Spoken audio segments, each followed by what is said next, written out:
Hello everybody, Cam Sweet here from the Garage Connection, and today we're going to take a deep dive into the hydraulic system on these Chinese mini excavators.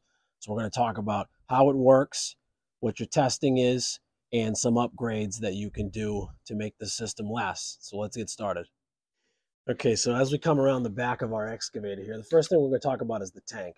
I have a H12, so my tank is located in the engine compartment, and this tank has two lines going to it. One of them is on the bottom, that's the suction line for the pump, and then we have the return line right here, okay? Now the purpose of the hydraulic tank is to store the fluid for use in the system, also to absorb the additional fluid that is put into the tank when you raise and lower the cylinders, and it's designed to act as a heat exchanger to some extent to get the heat out of the fluid before it's reused in the system, okay?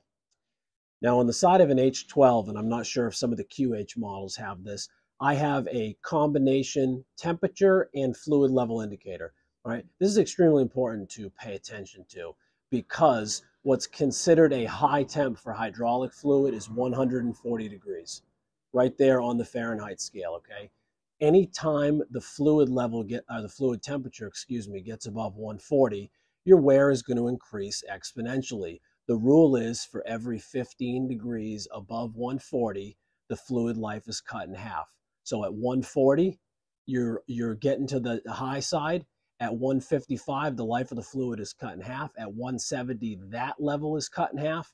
And past 180, serious wear and damage to the system can occur. So here we have our engine-driven hydraulic pump. Okay, this is an off-brand pump, but its principles of how it works and everything like that are just like the major brand pumps. So here we have an inlet, okay, and then we have a driven gear or drive gear and a driven gear on the bottom, okay. When these gears mesh with each other, the fluid cannot go between the two, so it is again extruded. It is pushed around the outside of the gears and to the discharge side of the pump, okay? This is what's considered a positive displacement pump, which means that for every revolution of the pump, there is movement of the fluid.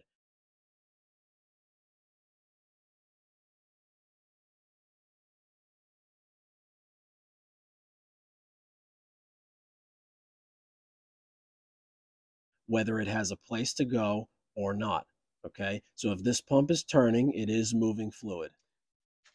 Okay, so now from the hydraulic pump, the hydraulic hoses run up underneath the engine and they come into the DCV manifold right here. This is called a DCV manifold, directional control valve manifold. Up here we have the inlet and down here we have the return. Now you can very quickly see the difference between the two of them if you were to look at it. The supply hose or the pressure hose is smaller than the return. This is because in theory the return line should not have any pressure on it. It should be an unimpeded path back to the tank, okay? So we're going to come in right here and we're going to dump into the first part of this DCV manifold. Okay, so from our supply side, the first thing we are going to run into is our pressure relief valve, okay? This is here to protect the system and the pump from excessive pressure. So if no directional control valves are being actuated, the pump's flow comes in here, it hits a restriction, which creates pressure. And when the pressure overcomes the spring tension of this pressure relief valve, it will open and it will redirect the flow into the return hose and back to the tank under no pressure. Now, if we're going to go ahead and use some of our hydraulic flow to do work, you do that by actuating any one of these control levers, okay? Making a movement on these levers will take the pressure from the pressure side that is currently going through the relief valve, and it will redirect it out any one of the hydraulic hoses here on the upper level or the lower level to go ahead and move your cylinders. Now, the limiting factor in the operation of the hydraulics is going to be the flow of the pump, okay? The pump can only move so much fluid at the given engine RPM. So if I were to, for instance, swivel the turntable around, there's almost no restriction, no force needed to do that. So if I were to swivel the turntable and create another movement with one of these joysticks, the fluid is going to take the path of least resistance. In this case, it's going to swivel the turntable. That's why sometimes doing multiple movements with the DCVs wide open is not possible.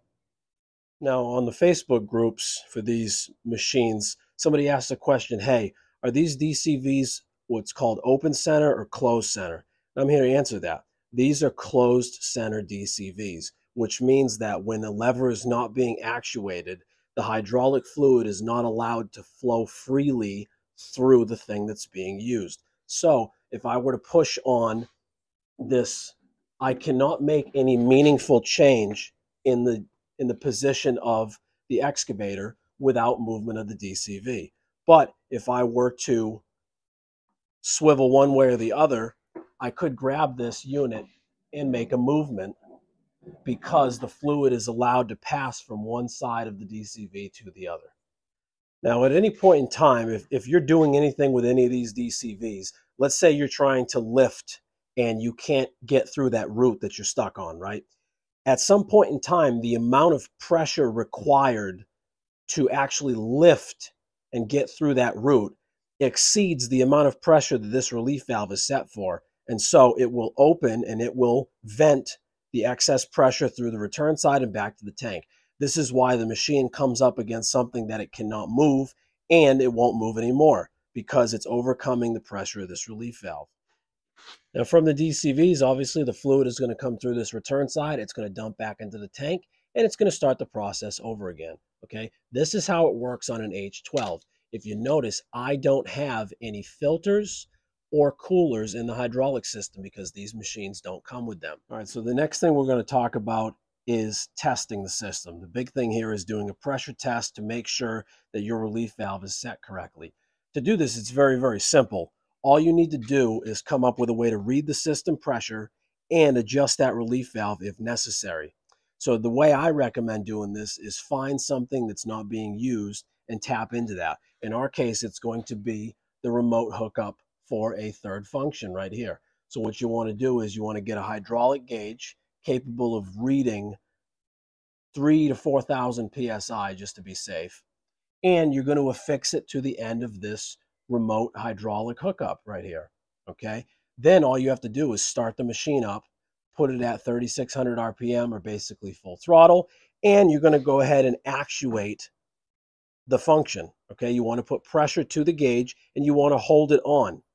From there, the pressure gauge is going to pop up and it's going to give you a reading. And that is going to be what your pressure relief valve is set for, because the fluid can't get through the gauge, so it opens the relief valve. You want to compare this pressure setting against your owner's manual or the recommended pressure setting for your machine and make sure it's set high enough.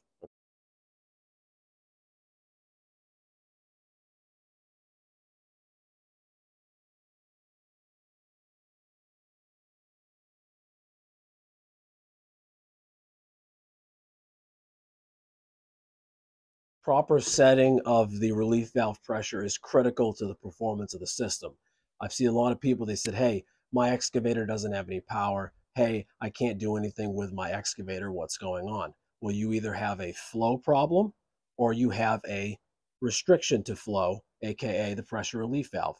All right. If for some reason that valve is hung open, the pump can pump all the fluid at once. It's going to go right back to the tank and it's not going to do anything for you. Okay. Now, if the pressure relief valve is set too high, you risk serious damage to the system because, as I mentioned before, the pump is a positive displacement pump.